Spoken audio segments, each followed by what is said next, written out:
विवेक और आपका बहुत बहुत स्वागत है सीटीवी के इस नए कार्यक्रम सीटीवी हेल्पलाइन में। और आज हम आए हैं ज्ञान अर्चना अपंग स्नेह बहुउद्देशीय संस्था में, जो कि दाताला रोड पर राम सेतु पुल के पास स्थित है। और आज हम उनके संचालक अर्चना मानलवार से बातचीत करेंगे और जानेंगे इस संस्था के बारे में।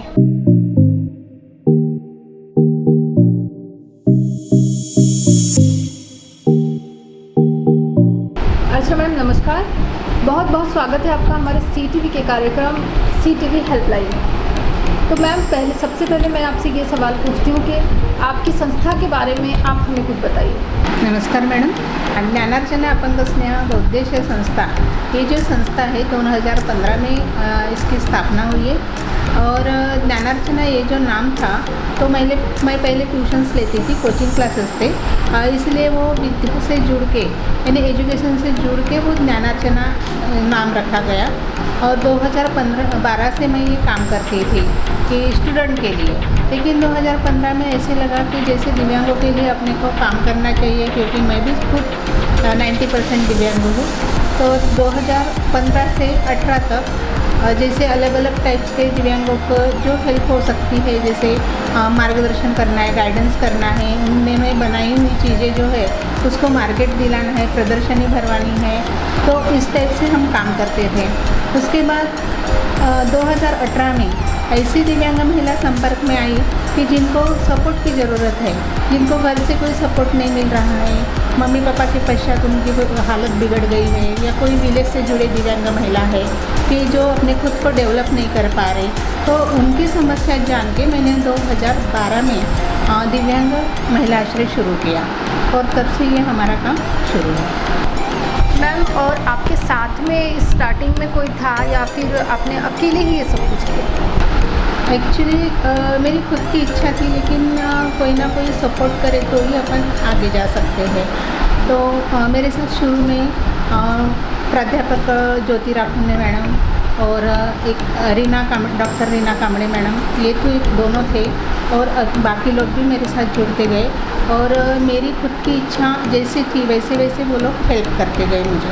और ये जो काम जो है, लेकिन पूरा मैं ही संभालती हूँ, जिससे इकोनॉमिकल प्रॉब्लम हो या फिज़िकल हो या इनमें संस्था के बारे में कुछ भी प्रॉब्लम हो या अच्छी बातें हो या निगेटिव हो, तो मैं ही वो संभालती हूँ। तो मैम, अभी आपकी संस्था में कितने लोग हैं टोटल? टोटल हमारे पास 12 लोग हैं। एक्चुअली अपने यहाँ कैसे है कि जिनको ज़रूरत है वो लड़कियाँ आती है, खुद के पैर पे खड़ी हो जाती है और जाती है। और 12 लोग ही अपन रख रहे हैं।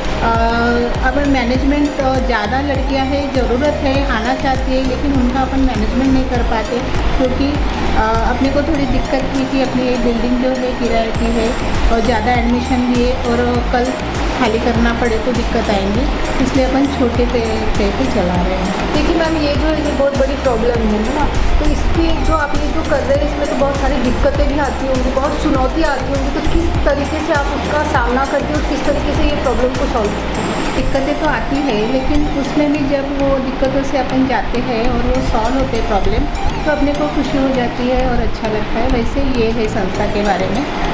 एक्चुअली समस्या तो बहुत है, दिव्यांग महिलाओं की समस्या रहती है, यानी जैसे एक साथ रहे तो आपस में किसी का नहीं पड़ता या किसी को कुछ प्रॉब्लम रहता है, वो सॉल्व करने पड़ते हैं। उसके बाद उनके खाने का इंतज़ाम करना है, कभी डोनेशन में आता है, कभी नहीं आता, फिर इसका किराया, मेंटेनेंस, कर्मचारी खर्चा है, ये सब दिक्कतें तो रहती है। उसके साथ मेडिकल प्रॉब्लम रहता है, तो उसको हर प्रॉब्लम को अपने को सॉल्व करते करते आगे बढ़ जाते हैं।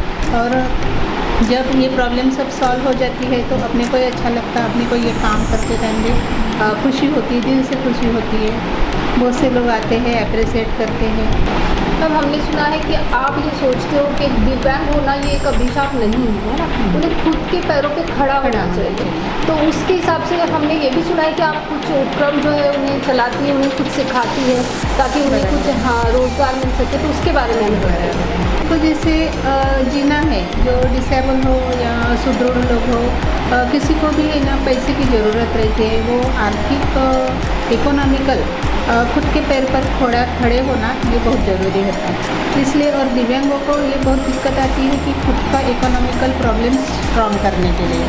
तो हमने ये सोचा है कि दिव्यांग महिलाओं के लिए कुछ प्रशिक्षण देके उनको रोज़गार प्राप्त हो जाए। इसलिए हम बाम्बू प्रशिक्षण है, उसके बाद सिलाई का प्रशिक्षण है, अपने तरफ लिफाफे प्रशिक्षण है।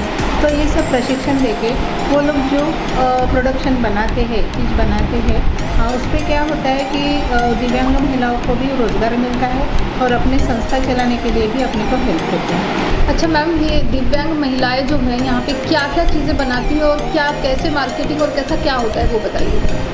तो यहाँ जो दिव्यांग महिलाएं हैं तो उनकी हर एक की डिसेबिलिटी अलग अलग है। जैसे किसी को हाथ में प्रॉब्लम है, किसी को आँख में प्रॉब्लम है, किसी को पैर में प्रॉब्लम है। तो उनकी प्रॉब्लम देख के अपन उनको काम देते हैं। जैसे तो अपने तरफ जैसे इन्वॉल्व बनाना है, उसके बाद सिलाई का काम है, फिनाइल बनाना है, अगरबत्ती है, देन अभी दिवाली है तो दिए भी कलर कर रहे हैं। ऐसे ने अपना जो प्रोडक्शन है वो अलग अलग टाइप का है। जैसे 10-12 प्रोडक्ट है जैसे कि जो डिसेबिलिटी देख के देते हैं हम। और इसका मार्केटिंग जो है तो यहाँ पे विजिटर्स आते हैं जिनको पता है कि ऐसी संस्था अपने चंद्रपुर में है और यहाँ पे डिसेबल गर्ल्स जो है जो ये चीज़ें बनाती है वो इसका मार्केटिंग करते हैं रोज़गार के लिए। तो यहाँ पे जो विजिटर्स आते हैं वो खरीदी करते हैं।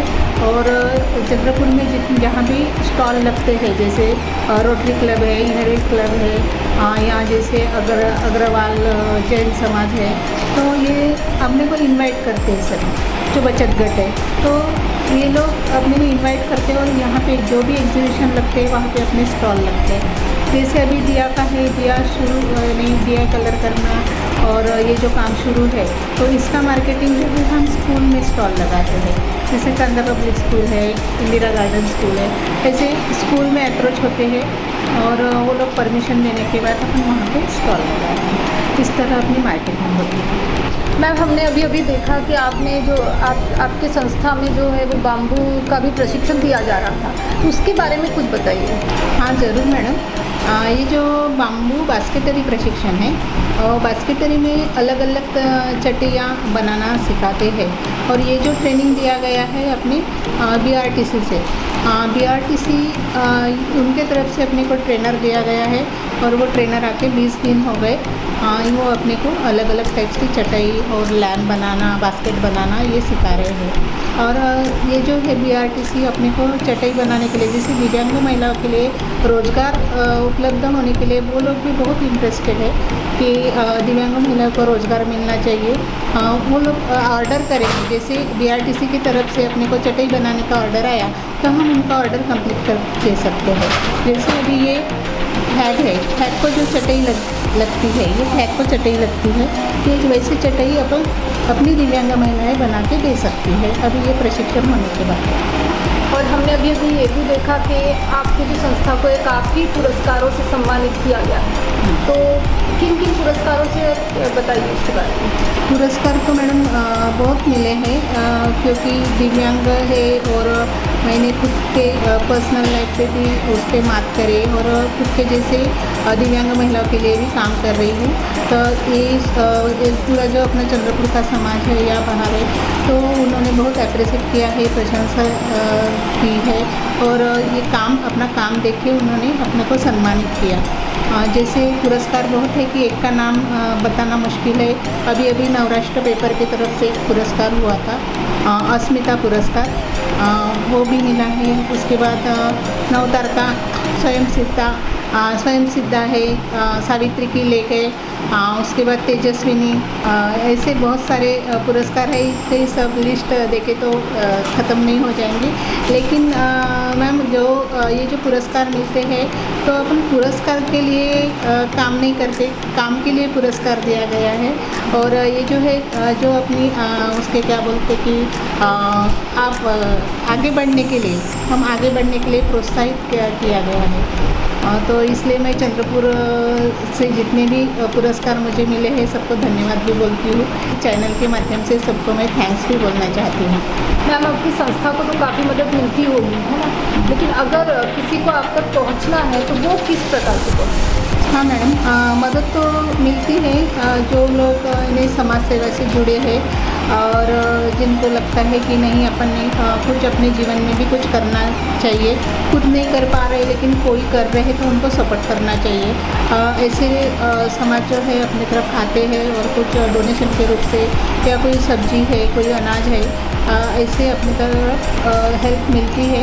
लेकिन जो हेल्प जो है थोड़ी अधूरी है, अपना जो जितना खर्चा है तो उतनी हेल्प नहीं आ पा रही। इसलिए थोड़ा सा हम स्ट्रगल भी कर रहे हैं कि ज़्यादा प्रोडक्शन की तरफ ध्यान दे रहे हैं, ज़्यादा लोगों से अप्रोच होने का काम कर रहे हैं और अपने संस्था को और कोई हेल्प करना चाहते होंगे। जैसे आज तक जो 4 साल हो गए ये संस्था को, और संस्था समाज के यानी समाज में जो दानशूर लोग हैं उनके भरोसे चल रही है। तो वैसे ही लोग हमसे जुड़ना चाहते हो है तो हमारा ये नंबर है 75880608 दूसरा नंबर है 8421636554 और हमारा मेल आईडी है nan.apangasneha@gmail.com और हमारी वेबसाइट है www.darchana.org/in। मैम, हमने जो जर्नी आपकी अभी देखी सुनी तो उससे तो यही लगता है कि आप यहाँ तक तो रुकेगी नहीं, तो भविष्य में और क्या क्या क्या है जो आप करना चाहती हैं? भविष्य में तो हमें जैसे दिव्यांगों के लिए फिजियोथेरेपी सेंटर है, जैसे स्पर्धा परीक्षा है, स्पर्धा परीक्षा सेंटर, यानी ये सेंटर में आके वो लोग पढ़ाई कर सकते हैं। क्योंकि चंद्रपुर ज़िले में ऐसा कोई सेंटर नहीं है कि जो स्पर्धा परीक्षा कॉम्पिटिटिव दिव्यांगों के लिए है। सभी दिव्यांग पुणे और मुंबई जैसे उधर जाते हैं पढ़ाई के लिए और उनको बहुत दिक्कत आती है। तो ऐसा सेंटर शुरू करने का, और फिजियोथेरेपी सेंटर जैसे फिजिक्स अच्छा रहना चाहिए, बहुत चलने फिरने की दिक्कत आती है, बैठे बैठे थोड़ा सा काम करना थोड़ा सा यानी ये डिफ़िकल्ट हो जाता है। तो लेकिन ये जो भविष्य की जो प्लान है वो जब ही पुटअप करेंगे जब हमारी जगह का प्रॉब्लम सॉल्व हो जाएगा। ये जो जगह है वो किराए की है और जब खुद की जगह मिलेंगी, यानी गवर्नमेंट की तरफ से हमने अभी तक गवर्नमेंट को बहुत अप्लाई किए हैं लेकिन अभी कुछ जगह का प्रॉब्लम सॉल्व नहीं हुआ। नहीं तो हम ऐसे कोई दानशूर देख रहे हैं कि जिनके पास जगह हो और वो जो हमें हमारी संस्था को डोनेट करें। तो ऐसी जगह हमें मिल गई और वहाँ पे हमारी संस्था की बिल्डिंग तैयार हो गई तो हम ये भविष्य के प्लान फॉलो करेंगे।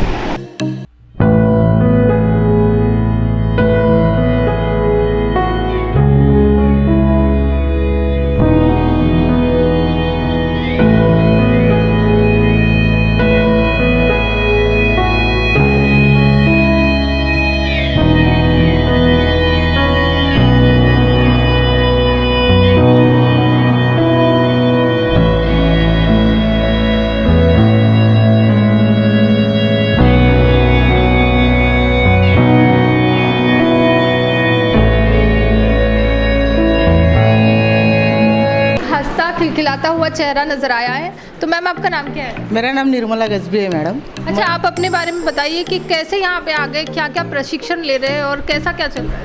मैडम, मेरा नाम निर्मला गजबी है और मैं यहीं पे चंद्रपुर में रहती हूँ, तुकुम एरिया में।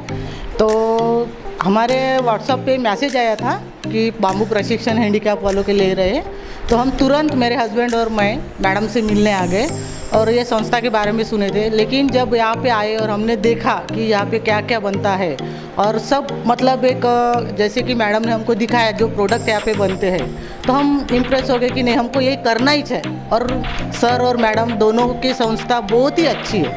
मतलब यहाँ पे जैसे अपन घर में रहते हैं उतना भी फ्री नहीं रहते जितना हम लोग यहाँ पे रहते हैं। हम 15 दिन हो गए मैडम यहाँ पे रह रहे। आज ऐसा है कि हम आधा घंटा भी लेट हो जाते ना, एक दूसरे को मिस करते कि नहीं हम आए नहीं। तो प्रशिक्षण का भाग रहे तो सबसे पहले तो हमको लगा कि बहुत हार्ड है और हार्ड है भी है। तो हमको लगा हम सीखेंगे नहीं, लेकिन मैडम सर हमारे बहुत ही मतलब हमारे ऊपर मेहनत ली। सबसे पहले तो बाम्बू के हम फ्लावर्स निकालते हैं, जो ये छोटे ये मैडम निकाल रही है।